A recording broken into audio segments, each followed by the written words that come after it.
Bueno, vamos a empezar esta teórica de la segunda teórica de NLP con algo que es necesario, y ya vamos a ver por qué, que es cómo hacer deep learning sobre series de tiempo, y particularmente las redes neuronales recurrentes.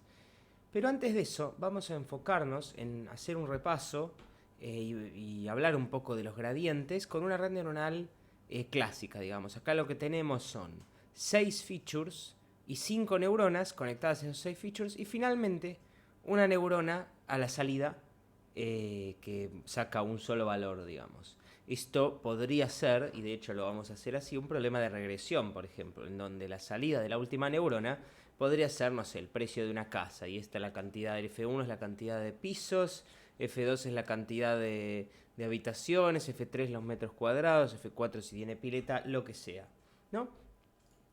Y nos vamos a concentrar en el flujo que va hacia una sola neurona, para simplificar. Vamos a ponerle nombre a los parámetros involucrados en este flujo. Tenemos a W1 de N1, W2 de N1, W3 de N1 y así hasta W6 de N1, que es el peso asociado al feature 6. Luego de N1, se hace un cálculo, que ahora vamos a ver cuál es, y eso pasa por medio de W1 de O, de la capa de salida o de output, para finalmente salir.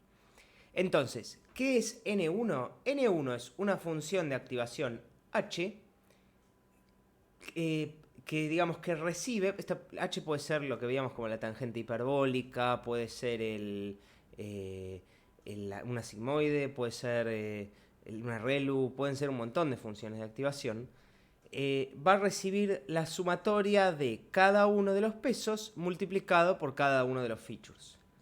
Por su parte, O lo que va a hacer es recibir de cada neurona n sub i, con su peso asociado va a recibir los distintos valores multiplicados y los va a sumar. No tiene función de activación, porque bueno, esto dijimos que iba a ser una regresión, ¿no? Entonces este número que sale acá podrá ser cualquier número en los reales, digamos. Y vamos a hablar de tita. Tita se suele hablar de tita como refiriéndose al conjunto de todos los parámetros, ¿no? Y en este caso, nuestro tita es W sub 1 de N1, W sub 2 de N2, etcétera, hasta W sub 6 de N5, la última neurona, y después todos los pesitos relacionados a la salida, ¿no? Ese es nuestro tita, son todos nuestros parámetros. Y lo que vamos a tener es una función de costo, que está asociada a tita, porque y sombrerito es una función de tita, entonces la función de costo es una función de tita, ¿no? Y en este caso vamos a usar el costo que ya conocemos como el mean square error o error cuadrático medio, ¿no? Vamos a sumar los errores al cuadrado, la resta de la diferencia del error al cuadrado, y dividirlo para promediarlo por n, la cantidad de puntos. Y ahora lo que tendremos que preguntarnos es, bueno, ¿cuál es el gradiente sobre j, que es el costo, ¿no? Bueno, el gradiente sobre j es básicamente la derivada parcial de j sobre cada uno de los parámetros de tita, ¿no? Sobre W1N1, W2N2, W6N5 y W1 y etcétera, todos los de la salida. Vamos a ver algunos de ellos. Por ejemplo, supongamos, bueno, acá está el gradiente de vuelta, tenemos todas las fórmulas que necesitamos. Supongamos que lo que queremos es el gradiente respecto de el peso 1 de la salida, ¿no? Entonces, lo que tenemos es, acá lo que tenemos que poner es j para derivarlo por justamente el peso 1 de la salida. 1 sobre n se va fuera, porque es una constante, y entramos a derivar esto. Por regla de la cadena, esta expresión de acá se deriva, sale el 2 afuera, y después derivamos esto de acá respecto de el peso correspondiente, ¿no? Así es como calculamos este componente del gradiente, digamos. Después tenemos que derivar esta expresión de acá respecto de W sub 1 de la salida, ¿no? Y I menos I, bueno, digamos, I, que es el valor real, no depende de este peso. Entonces es una constante, se va, digamos, no es una función de lo que tenemos que hacer. Entonces lo que tenemos que hacer es derivar esta expresión de acá, este menos I de acá, lo tenemos que derivar. Me parece que acá falta un menos, siempre hay un problema con signos cuando hago esto. Bueno, no importa porque no es lo que queremos ver, quiero ilustrarles una cosa, ¿no? Entonces, Y sombrerito es esta sumatoria, ¿no? Es equivalente a O, digamos, y sombrerito. Y de esta sumatoria, como la derivada es solidaria con la suma, el único término que está multiplicando por este peso es n1. Entonces, resulta que n1 es esta derivada. Entonces, finalmente, la derivada del costo en función del peso sub 1 de la salida es esto que está acá. Quizá con un menos al frente, quizá no. Lo tengo que pensar después, pero puede ser que me haya comido un menos. No importa, cuestión que así se calcula, ¿no? Ahora vamos a ver cómo se hace con otro peso. Vamos a hacerlo para W sub 1 de N1. Y vamos a ver cómo tenemos que meternos en lo que es backpropagation, que es ir hacia arriba en las derivadas, ¿no? Entonces, queremos hacerlo para W sub 1 de N1 y tenemos lo mismo, ¿no? 1 sobre N de esto sale el 2. Derivamos esto respecto de W sub 1 de N1. Vamos a derivar esto y W sub 1 de N1 solo aparece en el término de N1, ¿no? Entonces, en el término de N1 sale la constante W sub 1 de O hacia afuera, porque es una constante que no depende de este peso, y nos queda N1, y tenemos que derivar N1 respecto de W sub 1 de N1. Y N1 es la función de activación, que puede ser cualquiera, por digamos, con la sumatoria de los distintos Ws por los distintos features, digamos. Bueno, entonces ahora vamos a hacer esta derivada de acá, ¿no? Entonces vamos a derivar esto y de vuelta por regla de la cadena nos queda esta función con lo de adentro sin derivar y la derivada en W1 sub 1 N1 de esta sumatoria. Pero en esta sumatoria W sub 1 N1 solo aparece cuando f es 1, digamos. Entonces nos termina quedando esto como derivada de esta digamos, de N1. Que esto iba acá y que esto iba acá, ¿no? Entonces, ¿cuál es la expresión final? Nos queda que la derivada de J, que es el costo respecto de este peso, es la siguiente, ¿no? Y si nosotros tenemos lo predicho y los valores reales que los tenemos, cuando vamos entrenando, obviamente esto es lo que hace la red neuronal para saber a dónde apunta el gradiente e ir para el lado contrario, ¿no? Que en este caso, seguramente por los menos que me comí, va a ir para el lado que no tiene que ir, digamos.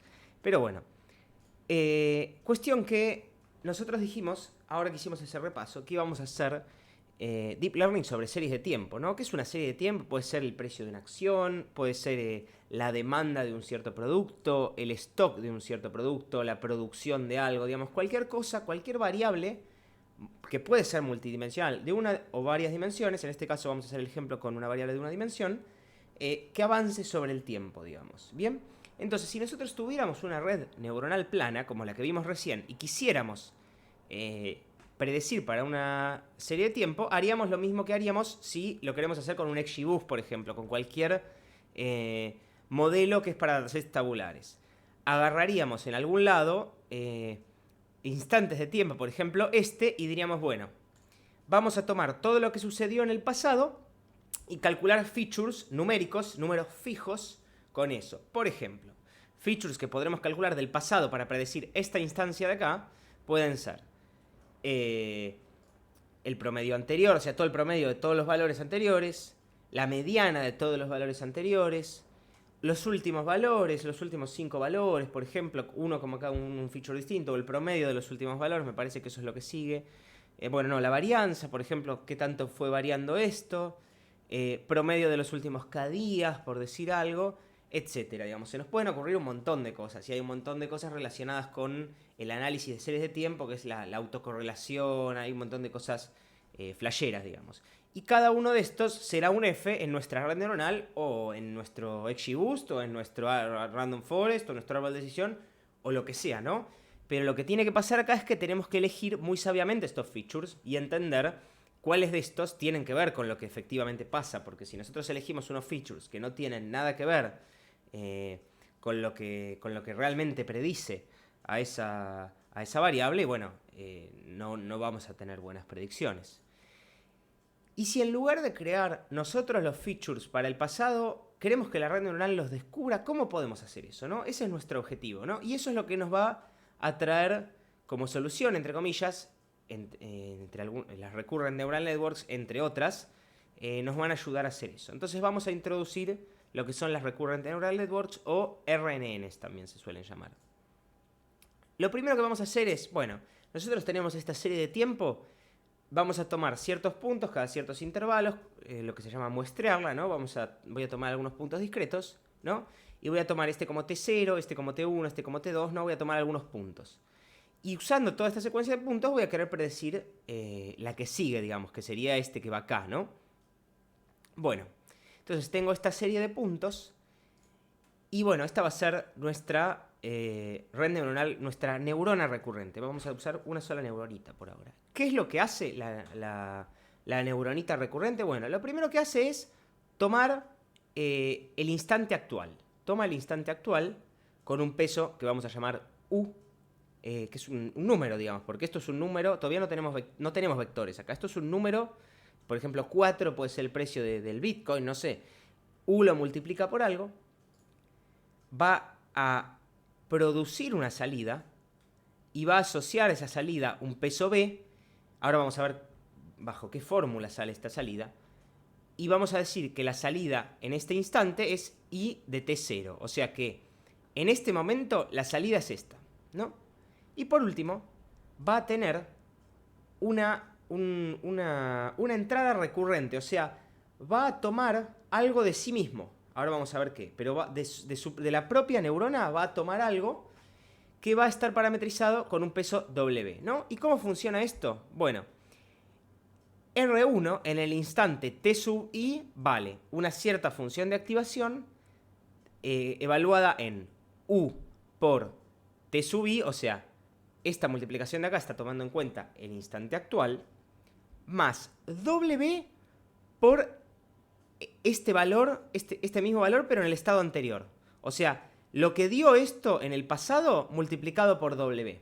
¿Bien? Entonces, esta neuronita, a medida avance en el tiempo, va a ir teniendo un estado interno, que es un solo número, ¿no? Que puede ser, no sé, qué tan bullish es la acción, ¿no? Estamos haciendo una predicción y la red neuronal se aprendió por el cálculo complejo a tener como estado interno un numerito de qué tan bullish está la acción, por decir algo, ¿no? Qué tantas chances tiene de subir. Y buenísimo, entonces ese numerito lo va a ir bajando y subiendo a medida aprende qué es lo que va pasando, y sabiendo ese numerito, como se lo acuerda, va a poder predecir para el instante futuro algo relacionado con lo que espera de ese numerito, por ejemplo, ¿no? Esa va a ser su memoria sencillita. Piensen que tenemos una sola neuronita acá, entonces tiene un solo numerito, ¿no? Y va a estar todo el tiempo consultando cuál fue el instante anterior y multiplicándolo por W. Se pueden estar preguntando qué pasa en el instante inicial. Bueno, lo que puede pasar es que este instante anterior valga 0, por ejemplo, o que valga algo al azar también. No sé cómo lo soluciona particularmente Keras, por ejemplo, no me acuerdo. Bueno, y tenemos también las salidas en I en T sub 0. ¿Cómo es la salida en I en T sub I? Es otra función de activación que puede o no puede ser la misma, uno la elige, de B por el estado actual, ¿no? Entonces, esta neuronita lo que va a ir haciendo es ir avanzando y produciendo distintos estados, todos los estados para todos los instantes de tiempo, ¿no? O sea, todas las salidas, toda esta secuencia de salidas. ¿Bien? Y nosotros, en principio, nos vamos a querer quedar con la última predicción. Entonces, nosotros vamos a entrenar sobre toda esta secuencia para que cuando llegue al final, este valor de acá sea lo más parecido posible al valor de la acción, al stock a predecir, a lo que sea, ¿no? Y esta red, esta neuronita sola, supo como qué feature o qué considerar, qué multiplicar, qué hacer, digamos, qué ponderar para entender, digamos, cómo predecir esto lo mejor posible. Obviamente, esto es re poco potente porque tenemos una sola neuronita. Ahora vamos a ir escalando esto, ¿no? Pero vamos a desenrollar un momento esto para explorar, digamos, esto que vimos al principio de los gradientes.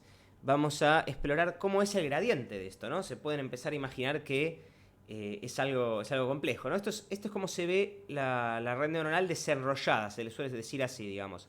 Es cada instante de tiempo en su estado y cómo va avanzando y los pesos involucrados y sus salidas, ¿no?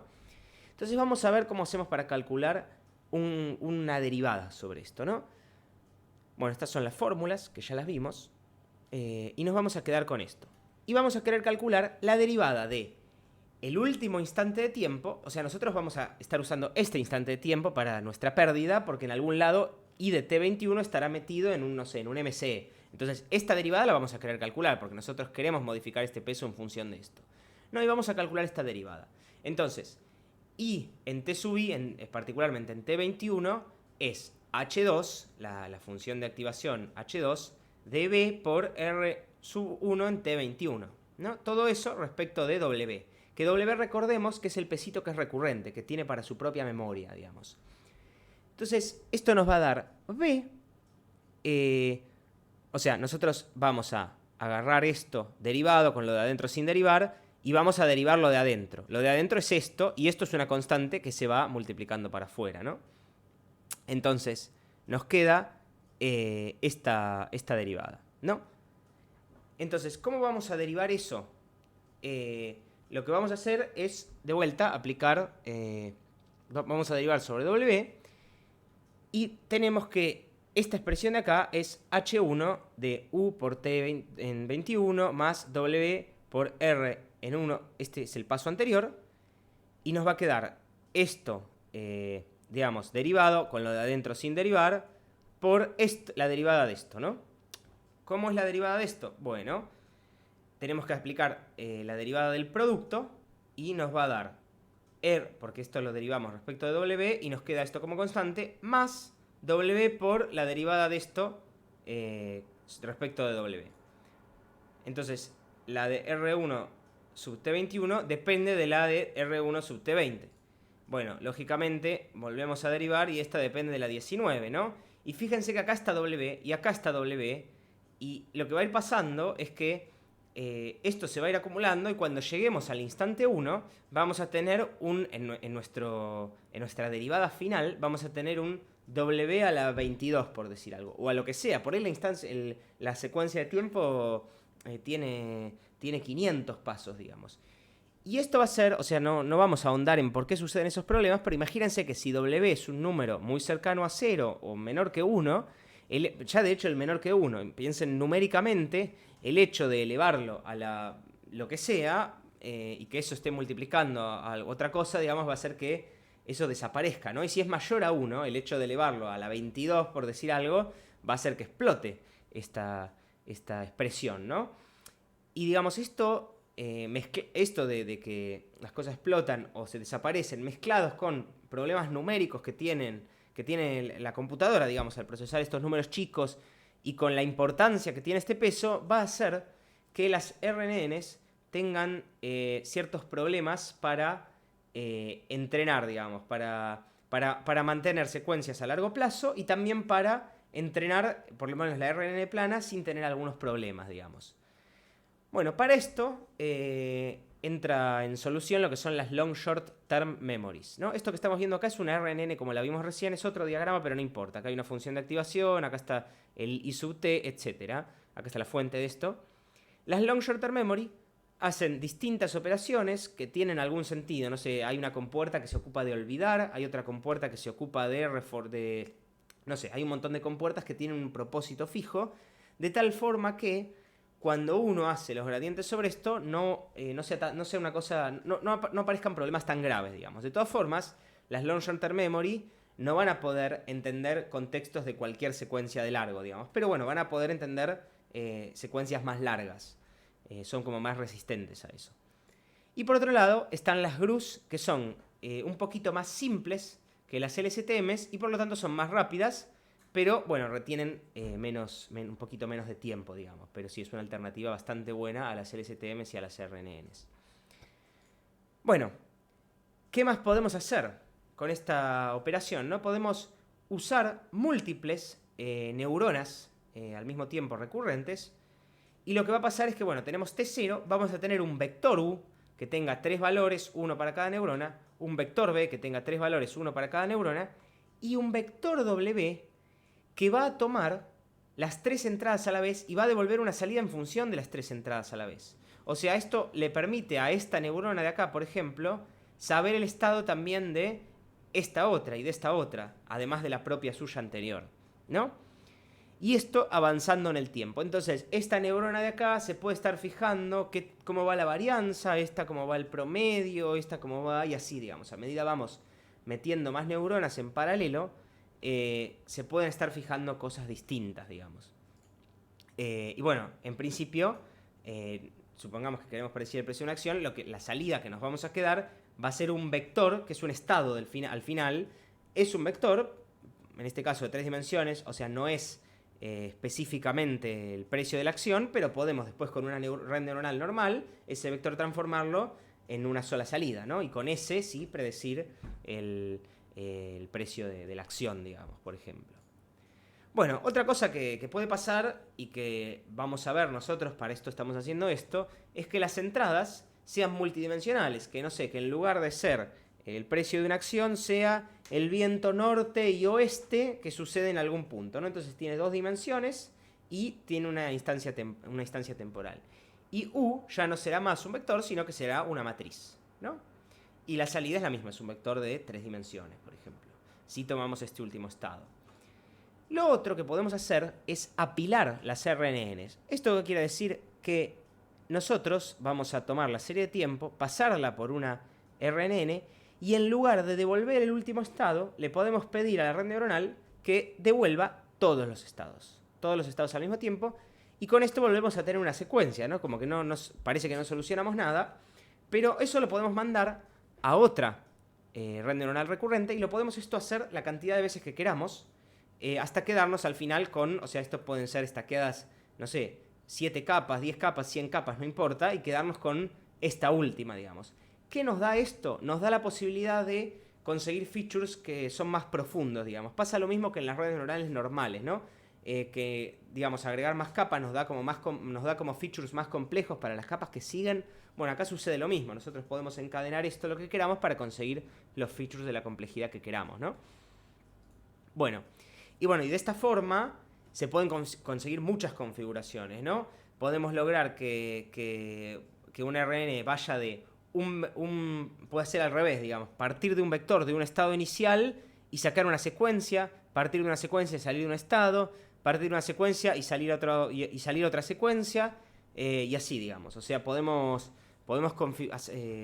configurar las RNNs de la forma que queramos. Bueno, esto es como una forma más de red neuronal clásica, digamos. Pero esto nos permite, por ejemplo, un problema de muchos a muchos sería en función de el precio de la soja, predecir la secuencia del precio de el petróleo, no sé, lo que sea, si es que eso tiene algún sentido. O en función de alguna forma mágica, que vamos a ver, unas palabras en inglés, predecir unas palabras en español, ¿no? Bueno, y así un montón de combinaciones posibles. Entonces, las conclusiones. Las RNNs sirven para inferir features de forma automática sobre series de tiempo, digamos. Los podemos tirar sobre una serie de tiempo que tiene 3 dimensiones, digamos. Tiene el tiempo, la cantidad de... No, está bien, tiene 2 dimensiones, sí. Tiene el tiempo y la cantidad de features que tiene durante el tiempo, digamos. Entonces nosotros le damos eso a la red neuronal en lugar de darle un vector, y nos puede resumirlo en un solo vector o darnos de vuelta otra serie de tiempo, lo que queramos. Pero como que nos permite entrenar features sin saber nosotros de qué se trata, ¿no? No tenemos por qué entender, no sé, el precio del dólar o de las acciones o de lo que sea para crear todos esos features o entender ese tiempo, que la red neuronal, en teoría, se ocupa de nosotros de aprender esas relaciones. Las RNNs clásicas tienen problemas para retener secuencias largas y problemas con sus gradientes. Esto de exploding y vanishing gradients, entre otras cosas. Entre el problema general también de las RNNs de no poder ver tampoco, o sea, no tiene una ventana infinita, no pueden entender un contexto al infinito. Si yo te cuento una historia y arranco con que, no sé, estaba yendo al trabajo y te cuento un montón de otras cosas y después retomo algo relacionado con eso, y la red neuronal que está leyendo el texto no va a tener la memoria como para entender que se trata de lo que yo dije al principio, ¿no? Si yo digo llegué, ¿a dónde llegué? No vas a ver, por más que yo al principio haya dicho que estaba yendo al trabajo, digamos. Y que después haya hecho, no sé, un monólogo sobre, no sé, lo triste que es la vida, una cosa así. Y de los párrafos de eso y después nada, digo, llegué y a dónde llegué, no se sabe, digamos. Es esa como dependencia de corto plazo, digamos. Un ejemplo raro me salió, pero bueno. Las LSTM solucionan parte de esos problemas. No tienen tanto problema con el gradiente, tienen dependencias más largas, pero tampoco es, digamos, una dependencia ilimitada, digamos. La GRU es una versión más rápida de la LSTM y podemos formar distintas arquitecturas con distintas configuraciones de RNNs. ¿Bien?